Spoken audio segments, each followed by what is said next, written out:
everyone else is not going to buy in, okay?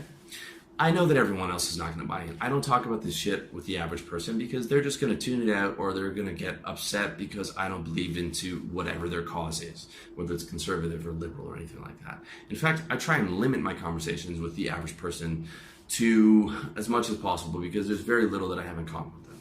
So what that means is you have to play around them, okay? And the first move is optimizing your quality of life. And what that means is just you are alive and you want your life to be as natural and happy as possible. For me, that was moving. I'm living better right now in a monarchy than a liberal democracy. If that doesn't show you how little, that sounds insane to some people, right? You have more freedom here. I have more freedom here in a monarchy than I did in Canada or would in the U.S., which the pursuit of happiness was built into the U.S. Constitution. But I guarantee I have more freedom in a monarchy of Thailand than I would in the U.S.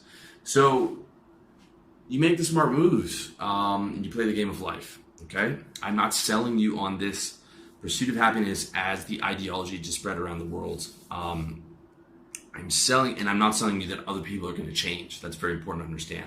So you understand that everyone else buys into this insane spectacle, and now you are removed from it. And the question is, what the fuck do you do?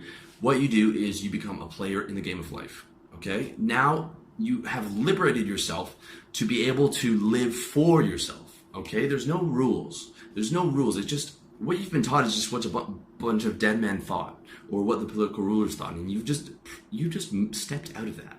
And now you get to play for yourself for the first time, perhaps, in your entire life. You get to play for yourself. And what you want to do is you want to play to be happy, healthy, and wealthy, okay? You want to play to live your best life, right? It's the most logical thing you can do. And you accept reality as it is, okay? Recognize, as we said in part 2, that you're insignificant on the world stage. This is very important because one of the six triggers from part 2 was the politicians who sell you a false sense of significance in your vote matters and you have to be involved in all this shit. Once you say, wait a second, my vote doesn't matter and I'm actually not significant to the political spectrum at all, it's a beautiful thing. Not because your life doesn't matter, not because you don't matter. That's the exact opposite of what I mean. You're just not significant to the political process. And the way you should look at that is extremely liberating because you can just drop all the baggage of having to care. You don't have to be the guy screaming at a party because we need these issues and getting all upset over everything because you don't matter and you don't have to, and therefore you don't have to care. You didn't create the world, okay? So you don't have to be upset about it.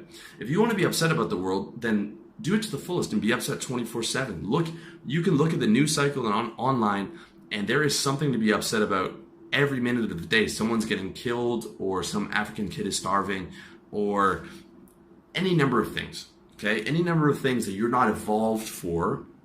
You're not evolved to be able to take in all that information, and that you didn't set up and you didn't create, and you don't have control over. The best you can do is a drop in the bucket, all right? And look around. I mean, like, do the chimpanzees? We're a human animal. Are the chimpanzees worried about these different things? They're not.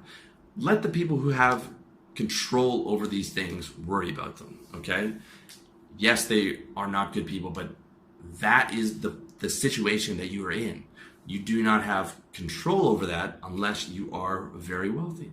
Now, if you want to get very wealthy and be able to change those things, go for it. But do not delude yourself and think that you're significant in the process. So recognize your insignificance, and that means you can drop that baggage. And then you can feel free to do as you please and not feel guilty about it. However, I know that as a man, you do want some significance in your life. Okay? Men want to be able to build and create and be significant, which is why there's so many depressed men out there, because their only outlet is going to an office job and doing fucking drudgery and sitting at a desk and producing shit that they know is fucking useless, doing TPS reports and whatnot. Okay? Because they are not engaged. You don't see depressed farmers because they always have work to do, and they're creating and building and make crops and all that, and they don't have time for it because they're always out there working with their hands and building and creating something.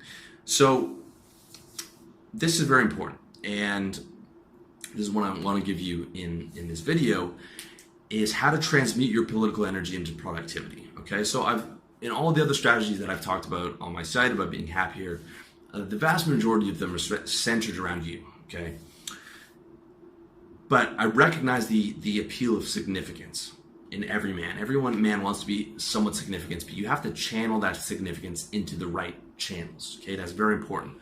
So the first thing you want to do is be able to get your shit together. Be happy within your own life. Okay, when you're happy within your own life, then you can spread that happiness to others just by being around them. Okay, they just absorb your good state.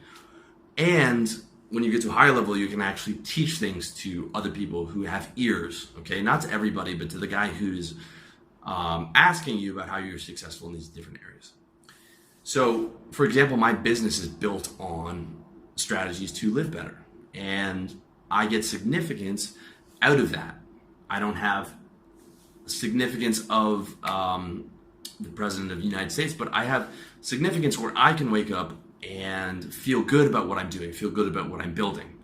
And I don't need the significance of the president. Okay, I want to push it to see how significant I get. However, I'm happy with what I'm doing right now. I'm happy doing what I'm doing right now, which is very important.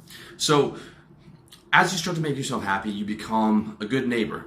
Not because you're being fake and pretending to do things, just because you're naturally happy, so you smile at people in the elevator, and you hold the door, and you buy local, and you smile at the person in the checkout aisle, and you're nice to people, and you're nice to your friends, and people want to hang around you because you're positive, okay? And if you want to give, you are just giving yourself to the people around you naturally. Okay, that's sort of the first stage. And you have to be happy within yourself first, okay? But then, as you want to expand that, the way that you do that is you really focus on self-actualization, okay? This is how you put into practice. You aim for happy, healthy, and wealthy. Those are the big categories for self-actualization. That's what you want to get handled first. When you look at the vast majority of these political people, especially like the really polarized ones like the SJWs or other radicals, any radical from any movement, they look like well-dressed, happy, well-adjusted people? Do their comments, does their vocal tone look like happy? So they are so polarized and so certain in their ideology that they are not just giving, but forcing or trying to force their ideology on other people when they don't even have their own lifestyle together, right? So that is the big thing. First is the self-actualization. Aim for happy, healthy, and wealthy.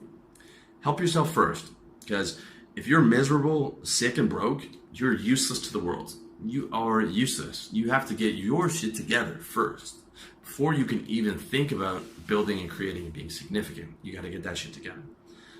Then you create the lifestyle, okay? That means where you live. Like I said, I moved to a monarchy because it was a better lifestyle for me. The routines, the organization, okay? If you want to see how to do that, check out my book, How to Get Organized.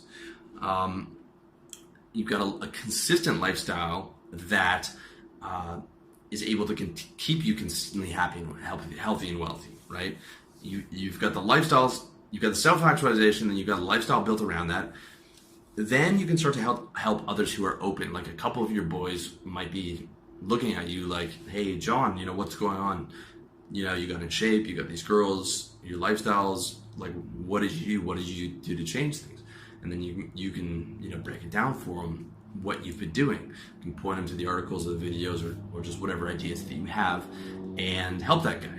But only if they ask, okay? The last thing you want to do is give advice to someone who doesn't ask, because they're just going to shoot the messenger, especially if it is, realistic truth-telling advice. People aren't going to want to hear that.